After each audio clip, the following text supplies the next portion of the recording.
Njengoba inamaziko ayishumi umkhakha oqoqa amabhodlela uqashe izisebenzi ezingaphezulu ka-26,000. Imithetho yaphambilini kanye neyamanje kokudayiswa kotshwala isidale umonakalo omkhulu kulomkhakha njengoba amaphesenti angaphezulu kwama-80 amabhodlela aqoqwa aqhamuka embonini yotshwala. IConsol ithi isinezikweletu ezinkulu njengoba izama ukuvala izikweletu ezenzeke ngokuvalwa kokuqala.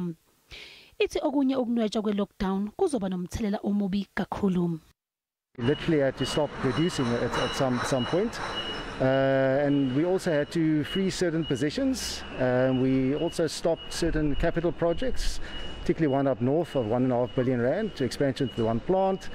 And the most recent one that started a month or so ago, we've continued producing because we come out of a peak period where we have very low stock levels. Inkampani ekhiqiza amabhodlela IConsol inezisebenzi eziyizinkulungwane ezimbili kodwa eBellville eKapa zama550.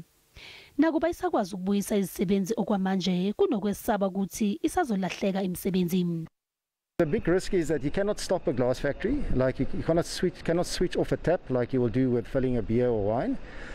Glass furnace has to remain on, so even if you're not producing anything, you have to circulate glass through that furnace, which means that costs us about 250 million rand every month just to do that, just to keep the furnace hot. Izikhulu esifundazweni zithi zenze isiphakamiso kuHulumeni kazwelonke kuba axegise imithetho yokuvala kokuthengiswa kotshwala emzamweni yokunqanda okunye okufadabala komnotho. And what we've seen today is that Consol Glass has lost in the first alcohol ban 400 million rand. There are 550 jobs at Consol Glass here.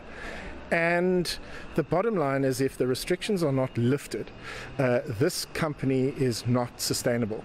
IConsol ithi khathazekile ngomthelela ozoba khona isikhathi eside kulomkhakha ukunxusa kuba kubuyekezwe imithetho yeLockdown.